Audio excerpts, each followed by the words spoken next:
행위자 연결망 이론 공부해 보도록 합시다. 1문단 과학 지식은 다른 문화나 지식과 달리 사회적 맥락에 구속되지 않는 예외적 지식으로 간주되어 왔다. 지금까지 그래 왔어. 지금까지의 통념이었어. 자, 그런데 모든 지식은 어떤 방식으로든 그것이 생산된 사회적 여건의 영향을 받으며, 따라서 과학 지식도 단순히 자연이라는 실제의 객관적 반영이 아니고 다양한 사회적 요인의 영향을 받는 사람들이 구성하는 유동적 결과물이라는 주장이 최근 힘을 얻고 있다. 지금까지 내용은 과학 지식은 지금까지와의 통념과는 달리 다양한 사회적 요인의 영향을 받는 사람들이 구성하는 유동적 결과물이다. 라루트가 제시한 행위자 연결망 이론은 과학 지식의 형성 과정에 대해 위와 같은 구성주의의 입장을 취하면서도 모든 지식의 가치가 동등하다고 보는 극단적 상대주의에 빠지지 않기 위한 노력의 일환이다. 자, 여기서 확인해야 할 것, 구성주의 입장은 다양한 사회적 요인에 영향을 받는 사람들이 구성하는 유동적 결과물이 과학 지식이라는 것이 구성주의 입장. 그런데 자, 라루트가 제시한 행위자 연결망 이론은 다른 점이 있어. 그것이 뭐냐면 구성주의 입장을 취하면서도 극단적 상대주의에 빠지지 않는 것. 요거 구분하셔야 되겠어요. 이 문단 행위자 연결망 이론에서 지식이나 조직, 사물이나 현상, 기술 등 우리가 경험하는 모든 대상을 행위자들 사이에 형성되는 다양하고 복잡한 연합체로서의 연결망이라고 본다. 여기서 행위자란 어떤 행위를 실행할 수 있는 행위 능력을 지닌 실체로서, 행위자란 그런 것으로서 인간뿐 아니라 물질과 기계, 미생물과 세균, 가설 및 기술과 같은 비인간을 포함하는 게 라루트가 말한 행위자 연결망 이론이다. 확인하셨고요. 어떤 대상을 행위자들 간의 연결망으로 파악한다는 것은 그 고정된 본질을 상정하고 이를 탐색하는 게 아니고, 고정된 본질을 탐색하는 게 아니라 이를 둘러싼 연결망이 구성하는 과정에 주목하는 것을 의미한다. 연결망은 늘 이동하고 움직이며 생성과 소멸 및 강약의 단계를 오가는 역동적 성격을 지닌다. 자, 연결망의 성격 확인하셔야죠. 첫째, 고정된 본질을 상정하지 않는다. 연결망이 구성되는 과정에 주목한다. 또 이동하고 움직이고 생성과 소멸 및 강약의 단계를 오가는 역동적 성격을 지닌다. 과정에 주목한다. 이것이 이제 연결망의 성격이었고요. 또 이 연결망에는 자, 행위자를 인간과 비인간까지 포함한다. 자, 이렇게 연결망을 구성한 행위자의 수가 많고 그 성격이 이질적일수록 연결망은 강화된다. 수가 많고 이질적 성격이 강할수록 연결망은 강화된다. 자, 여기까지의 내용을 정리해보면 라루트는 행위자 연결망 이론을 제시했는데 그것은 구성주의 입장과 극단적 상대주의 입장을 피하는 것인데, 자, 여기서 이 문단과 연결해 봐야 할 게, 구성주의 입장을 취한다는 것은 과정에 집중하는 것이고, 또 고정된 본질을 상정하지 않는 것이고, 역동적인 것이 구성주의의 입장을 취한 것이라고 할 수 있고요. 그 다음에 극단적 상대주의에 빠지지 않는다는 것은 행위자의 수가 많고 이질적일수록 연결망이 강화된다는 것으로 연결해서 생각해 주시면 좋겠네요. 3문단 라루트는 이질적인 행위자들을 연결하여 연결망을 구축하는 과정을 번역이라고 했다. 연결망을 구축하는 과정을 번역이라고 했다. 자, 이를 행위자 연결망 이론의 핵심에 두었다. 번역이란 서로 다른 이해를 가진 이질적인 행위자들이 서로의 목표를 조율함으로써 공동의 목표를 지닌 하나의 연결망으로 포섭되는 과정이다.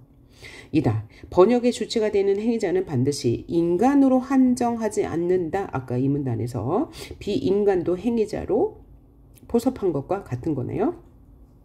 라루트는 인간 행위자와 비인간 행위자의 번역 과정을 여기서 번역 과정은 뭡니까? 서로 다른 이해를 가진 이질적인 행위자들이 서로의 목표를 조율하면서 공동의 목표를 하나의 연결망으로 포섭하는 과정이죠. 총기를 소유하게 된 사람의 상황에 비유하여 설명하면서 당신은 손에 총을 쥐면서 달라지고 총은 당신에게 쥐어지면서 달라진다라고 진술했대. 이것은 주체와 객체, 인간과 사물을 분리하여 각각의 본질을 가정하는 인식과 달라. 이것은 이 문단에서도 나온 내용이네요. 행위자 연결망 이론의 인식을 드러낸다. 그러니까 자, 이 비유는 당신은 손에 총을 쥐면서 달라지고 총은 당신에게 쥐어지면서 달라진다라는 내용은 인간과 사물을 분리하여 각각의 본질을 가정하는 인식이 아닌 것이죠. 그러니까 다시 말하면 이질적인 행위자들이 서로의 목표를 조율하는 과정을 이렇게 비유한 것이다. 라고 이해하시면 좋겠네요. 3문단 성공적인 번역이 뭐라고요? 행위자들을 연결하여 연결망을 구축하는 과정이라고 했어요. 그런데 이 과정에서 성공적이려면 더 넓고 촘촘해야 하고 강할수록 성공적인 번역이 된다고 하네요. 이를 통해 안정화, 견고화된 연결망은 자, 다시 말하면 자, 연결망을 구축할 때 더 넓고 촘촘하고 강하게 연결하여 성공적인 번역이 되면 안정화되고 견고화된다. 이렇게 성공적으로 번역이 되면 역동성을 잃고 하나의 대상으로 간주되는데 라루트는 이를 블랙박스라고 하였다. 그러니까 블랙박스는 뭡니까? 성공적인 번역을 끝낸 것이 블랙박스네요. 이 블랙박스는 역동성이 없지만 번역하는 과정에는 역동성이 있다고 말했던 거 기억하시고요. 블랙박스화된 연결망의 대표적인 예로는 완성된 기술, 진리로 간주되는 과학 지식, 그러니까 변치 않는 진리를 우리는 블랙박스라고 하네요. 결국 행위자 연결망 이론에 따르면 과학 지식은 과학자, 실험장비, 교과서, 논문과 저서, 기술 실험 등과 같은 다양한 행위자로 이루어진 연결망을 기반으로 한다. 블랙박스는 특정 현상에 대한 과학자, 개인의 주장 그 자체로서는 설득력이 없지만 빈약하지만 이 주장이 하나의 행위자로서 다양한 행위자와 이어져 연결망을 이루면서 견고한 보편적 진리로 인정될 가능성이 많다. 자, 견고한 보편적 진리가 바로 뭡니까? 블랙박스. 라루트는 보편적 진리로 인정될 수 있는 가능성을, 즉 블랙박스가 될 수 있는 가능성을 실험하는 과정이 주장 자체의 내재적 장단점이나 한계와는 무관하다고 보았다. 자, 견고한 보편적 진리가 되는 과정에서 주장 자체가 가지고 있는 장단점, 한계와는 관계가 없다. 또한 그는 주장이 획득하게 된 보편적 진리성, 즉 블랙박스는 이를 도출해낸 특정 연결망 속에서 보장된다. 그리고 그 연결망의 맥락을 벗어난 진공 속에서도 보편적 진리로 보장되는 것은 아니다. 여기서 구별. 자, 특정 연결망 속에서 보장되어 견고한 보편적 진리는, 안정화된 보편적 진리는, 하지만 연결망의 맥락을 벗어나면 보편적 진리로 보장할 수 없다. 진공 속에서는 보편적 진리로 보장될 수 없다. 자, 지금까지 계속 일문단에서 말한 내용을 부연 설명하고 있죠. 그래서 라루트가 말한 행위자 연결망 이론이 어떤 특성을 가지고 있는지 단락단락 정리해가면서 혹은 머릿속에 그려가면서 읽으시면 좋겠네요. 행위자 연결망 이론에서 과학 지식의 성격을 규명하기 위해 기성의 과학이 아닌 만들어지고 있는 과학을 추적한다. 만들어지고 있는 과학을 추적한다는 말에 바로 구성주의와 같은 말이죠. 이 과정에서 과학 지식의 구성에 참여하는 능동적 행위자를 인간으로 한정하는 기존의 구성주의 입장과 달랐어요. 자, 그러면 전통적 입장에서 과학 지식은 사회적 맥락을 배제한 것이었는데 최근은 구성주의 입장이 등장했어. 자, 그런데 이 구성주의와 다른 것이 바로 또 라루트가 제시한 행위자 연결망 이론이에요. 자, 그러면 구성주의는 행위자 연결망 이론과 다른 점이 뭡니까? 바로 구성주의는 행위자의 비인간, 인간이 아닌 것을 포함하지 않는다는 것이고 라루트가 제시한 행위자 연결망 이론은 비인간도 행위자에 포함한다는 것이었어요. 그 내용을 한 번 더 정리해 주는 거죠. 행위자 연결망 이론은 행위자의 인간 및 비인간 실체를 모두 포함시켰다는 점에서 이질적 구성주의라고 한다. 자, 그러면 여기서 하나 더 확인해야 할 거. 자, 행위자의 인간을 포함시키지 않는 것이 구성주의였다면 행위자의 비인간도 포함하는 것을 이질적 구성주의, 이것은 바로 라루트가 말한 행위자 연결망 이론이라는 거 정리되시죠? 이러한 행위자 연결망 이론의 입장은 인간 대 비인간, 자연 대 사회의 이분법에 기반한 근대주의에 반대한 것. 자, 그럼 이런 이분법을 가진 것은 바로 구성주의죠. 그죠? 에 반대하는 것이고, 여기서 이분법이란 인간과 비인간을 구분하는 것이죠. 근데 이분법에 반대하는 것, 이질적 구성주의, 바로 라루트가 말한 것이에요. 그 대안으로서 인간과 비인간 모두에게 대등한 위치를 부여하는데 이 대등한 위치를 부여하는 것을 뭐라고 했어요? 비근대주의라고 했네요. 자, 이렇게 같은 개념끼리 묶을 수 있었어요. 이질적 구성주의, 이분법이 아닌 거, 비근대주의. 이것이 뭐예요? 라루트가 주장한 행위자 연결망 이론이고요. 같은 구성주의를 취해요. 그렇죠? 하지만 기존의 구성주의는 이분법, 인간과 비인간을 구분하는 것이다. 자, 이렇게 정리하면 문제 푸는데 문제가 그죠? 쉬울 것 같네요. 자, 그러면 문제로 들어갑니다. 문제 1번. 이 글을 통해서 알 수 있는 내용으로 적절하지 않은 것은 1번 극단적 상대주의 입장에서는 모든 지식의 가치를 동등한 것으로 여긴다. 일문란에서 그대로 나와 있고요. 선지 2번 과학 지식에 대한 구성주의의 입장은 과학 지식의 사회적 맥락과는 별개의 것이라고 주장하는 것이라는 주장과 상반된다. 자, 맞네요. 구성주의 입장은 그 이전의 전통적 과학 지식에 대한 입장과 달리 사회적 맥락을 반영해야 한다고 했으니까요. 여러분이 여기서 헷갈리면 안 되는 게 이 구성주의 입장에 둘 다 포함되는 거죠. 구성주의 입장은 첫째, 아까 마지막 문단에서 정리한 것처럼 인간과 비인간을 구분하는 구성주의, 인간과 비인간을 구분하지 않는 이질적 구성주의, 이거 상기하면 될 것 같고요. 선지 3번 과학 지식이 자연의 객관적 반영이라는 입장은 행위자 연결망 이론과 근대주의 이분법에 공통적인 존재이다? 아니죠. 과학 지식이 자연의 객관적 반영이라는 입장과 달리 다양한 사회적 요인에 의해 구성된다라고 했으니까요. 그것이 바로 구성주의죠. 구성주의 하위 항목에 근대주의 이분법과 비근대주의 이분법이 아닌 것으로 나뉘어졌습니다.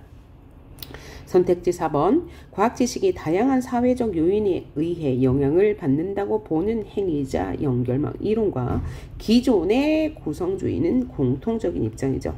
과학 지식의 형성 과정에 참여하는 주체의 범위에 대해 행위자 연결망 이론과 기존의 구성주의는 상이한 입장이다. 여기서 확인할 수 있었고요. 다음 문제. 가를 고려하여 보기에 제시된 주장에 대해 라루트가 어떤 입장을 취할지 가장 적절한 곳을 고르는 문제네요. 자, 가는 뭐였습니까? 인간 행위자와 비인간 행위자의 번역 과정을 당신은 손에 총을 쥐면서 달라지고 총은 당신에게 지어지면서 달라진다 라는 내용이었어요. 이것은 어떤 내용이었습니까? 주체와 객체, 인간과 사물을 분리하여 각각의 본질을 가정하지 않고 행위자들이 연결하여 연결망을 구축하는 과정에 주목한다 라는 내용이었어요. 그 내용을 바탕으로 보기를 한번 읽어봅시다. 미국에서는 총기 사고가 날 때마다 총이 원인임을 강조하는 기술 결정론, 총을 든 범인이 사고의 원인이라는 사회문화 결정론 이 대립하였다. 전자는 총기 사고의 주범이므로 총기를 규제하여야 한다는 주장, 총기 규제. 후자는 범인이 주범이므로 범인을 처벌해야지 총기를 규제할 필요가 없다는 주장. 선지 1번. 기술 결정론과 사회문화 결정론 모두 인간에 대해 인간을 위에 놓는 근대주의 기반일까요? 아니죠. 인간을 처벌하지 않고 총기만을 규제하는 것이 인간을 위에 놓는 근대주의 기반이겠네요. 사회문화 결정론은 인간을 처벌하지 않으므로, 그쵸? 그 다음 기술 결정론과 사회문화 결정론은 모두 범인과 총이 서로에게 변화를 일으킨다는 점을 간과하고 있다. 맞는 말. 왜냐하면 라루트는 행위자들을 연결하여 연결망을 구축하는 과정, 즉 번역에 집중했기 때문. 선제 3번. 기술 결정론과 사회문화 결정론은 범인과 총 모두 각각의 본질을 지닌 주체로서 파악해야 한다. 그렇게 하면 안 된다고 라루트가 말했네요. 4번. 사회문화 결정론과 달리 기술 결정론은 범인이나 총이 아닌 기술을 고정적인 주체로 아니고요. 범인이나 총이 행위자로서 그들의 행위를 연결하는 연결망을 구축하는 과정인 번역에 집중한 거죠. 라루트는 5번. 기술 결정론과 달리 사회문화 결정론은 가게에 전시된 총과 범인의 손에 들린 총의 차이를 설명하지 못한다. 기술 결정론, 사회문화 결정론 모두 행위자들을 연결하는 연결망을 구축하지 않았다고 보았기 때문에 설명하지 못할 것 같습니다. 둘 다요. 3번 문제. 번역에 대한 설명으로 적절하지 않은 것은 견고한 보편적 진리가 도출되기까지의 그 실행 범위가 확장되죠. 3문단에서 확인할 수 있고, 개인의 주장이 보편적 진리로 인정되기까지의 과정에서 번역이 일어난다고 했죠. 맞는 말. 역시 3문단에서 확인할 수 있고요. 선지 3번. 유형과 무형의 존재를 포괄하는 행위자 간의 연결을 통해 이루어진다고 3문단에서 말했고요. 견고화된 연결망이 역동성을 잃고 하나의 블랙박스가 되는 과정을 말한다. 블랙박스가 되면 역동성이 사라지지만 번역의 과정에서는 역동성을 지닌다. 2, 3문단에서 확인할 수 있네요. 선지 5번 행위자들 사이의 이해관계가 변화함에 따라 그 실행 여부가 달라질 수 있겠죠. 3분단에서 서로 다른 이해관계를 가진 이질적인 행위자들이 서로의 목표를 조율하는 과정이 바로 번역의 과정이라고 했으니까요. 4번 문제. 윗글에 나타난 라루트의 관점, 행위자 연결망 이론의 관점에서 보기를 평가한 것으로 적절하지 않은 것을. 자, 보기 A를 볼게요. 가리비 유생을 연구하여 가리비 양식의 효율을 높이는 방법을 다룬 논문을 쓰려는 연구자 A가 그는 실제 양식을 위해 남해안에 땡땡만으로 가.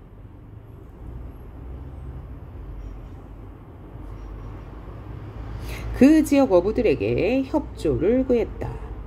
A가 제시한 방법에 따라 가리비가 수집기에 잘 부착돼 어부들이 양식에 성공했고 이에 대한 연구 결과를 논문으로 완성하여 과학자 공동체의 새로운 지식을 인정받을 가능성이 있다.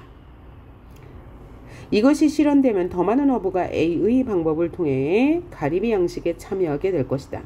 그런데 실험실에서 샘플로 실험했을 때 가리비 유생들이 수집기에 잘 부착되던 것과는 달리 실제로 땡땡만에서 양식을 시도했을 때 그렇게 되지 않았다. A의 연구는 결국 실패로 돌아갔다. 자, 라루트의 입장에서 볼 때 행위자 간의 연결망이 촘촘하고 넓고 강할수록 연결망의 구축은 안정화, 견고화 된다고 했어요.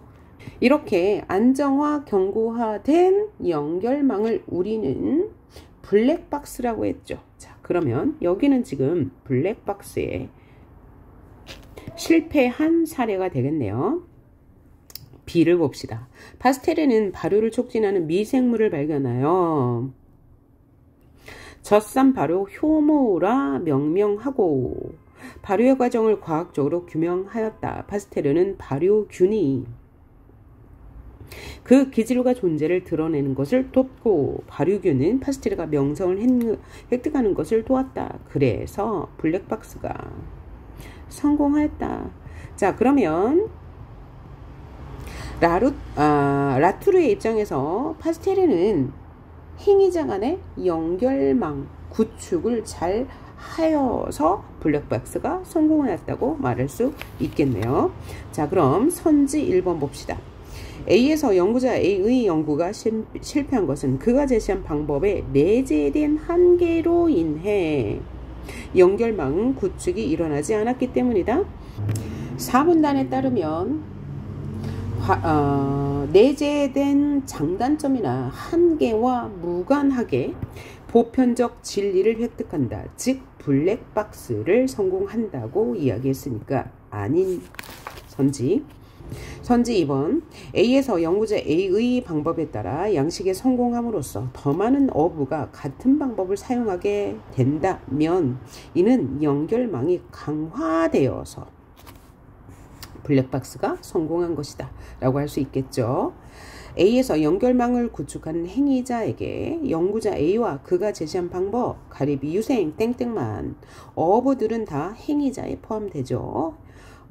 인간, 비인간을 모두 행위자에 포함한다는 게 라투르의 입장이었으니까요. 선지 4번. B에서 파스텔에는 인간 행위자, 미생물은 비인간 행위자에 해당한다고 볼 수 있겠네요. B를 통해서 하나의 비인간 행위자가 드러나는 과정에서 인간 행위자와 비인간 행위자의 변화가 함께 일어났죠. 그죠? 발효균은 어떻게 돕고 또 파스텔에는 발효균이 존재를 드러내는 것을 도왔다고 했으니까요. 네, 수고하셨습니다.